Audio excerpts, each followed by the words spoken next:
Hello, আসসালামু আলাইকুম আমার কলিজার ভাই ও ভাইয়েরা। তো তোমরা সবাই কেমন আছো? আমি অনেক ভালো আছি।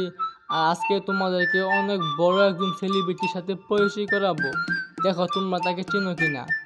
হ্যাঁ, আমি জানতাম তোমরা তাকে কেউই চিনবে না, কারণ তরকারি কাঁচা খাওয়া যায় না। তরকারি খাইতে হলে তরকারিকে মরিচ মশলা দিয়ে রান্না করে তারপরে খাইতে হয়। হ্যাঁ, আজকে আমি তাকে একটু মরিচ মশলা দিয়ে রান্না করে তারপরে খাবো। যাই হোক, ভিডিওটা আর বেশি বড় করবো না, ভিডিওটা শুরু করা যাক। সবার আগে আপনার কাছ থেকে মাপ চেয়ে নিলাম বড় ভাই, কারণ হয়তো আপনি আমার বয়সে বড়, কিন্তু বাজান একটা কথা মনে রাখো, তুমি অমর ভাইকে নিয়ে কিছু বলবা, তখন তুমি কোন তেজের বল আব্দুল্লাহ তা দেখার টাইম নাই আমার। এই স্টার্ট। যে জায়গায় তৌহিদ আফ্রিদি মানুষের মন থেকে উঠে গেছে, ওই জায়গায় তুই কোন চুদির বাইরে? হ ভাই, তুই একবারে ঠিক কথা কইছ। তৌহিদ আফ্রিদি মানুষের মন থেকে উঠে গেছে, কারণ তৌহিদ আফ্রিদি বুঝা গেছে তার বাপ অমর ফায়ার আইসা পড়ছে। আর তুই যে ভিডিওর ভিউর জন্য অমর ভাই নিয়ে কথা বলতেছ, এটা কিন্তু পাবলিক জানে। পাবলিক তোর মতো বুঝাই না, গাঞ্জা খুন না, নেশা খুন না, শালা মাদার চুপ। উমর নিয়ে কথা কইলেই হয়তো আইডি ব্যান হয় ভিডিও ব্যান। তুমি তোমার ওমর আব্বার নামে বদনাম করে ভিডিও বানাবা, আর ওমর ভাইয়ের কলিজার সাবস্ক্রাইবাররা কি তোমাকে ছেড়ে দিবে? সাধারণত খালি তোমার আইডি ব্যান করে, তোমাদেরকে সামনে পাইলে তোমাদের ক্ষমাও ব্যান করে দিবে। This is Omar fire army of power gang. উমরের কিছু ছাত্রী সাপোর্টার আছে। আচ্ছা ভাই, তুই একটা সত্য কথা ক, তুই তো মায়ের ফুটকি যাইছ নাকি তো ভাইয়ের ফুটকি যাইছ?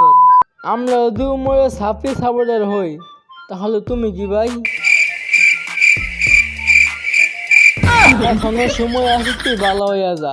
ভালো হইতে পয়সা লাগে না, না হলে তুই তোর মায়ের জেন দইছর উন্দি তুলে দিয়া শালা মাদার চুদ বাইন চুদ।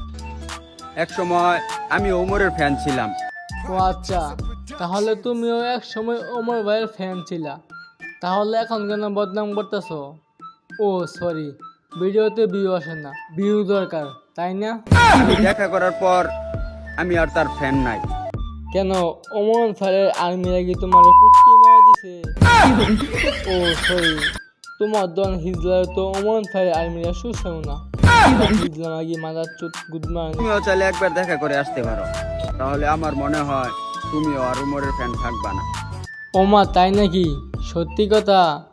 তাহলে এই যে আমি যে ওমর ভাইয়ের লগে দেখা করছি, আমার তো ভালোবাসা কমলো না, এখন তো আমার ভালোবাসা আরো বেশি বেড়ে গেল।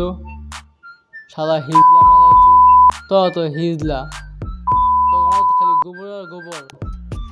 চল কানকি যাই হোক, নেক্সট টাইম আর ওমর ভাইকে নিয়ে কিছু বলিস না। এবার তো শুধু খালি কাঁচামরিচ দিয়ে দিলাম, তারপরে দিব বোম্বাই মরিচ দিয়া।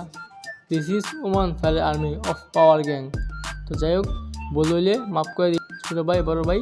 যাই হোক, নেক্সট টাইম আবার আসতেছি।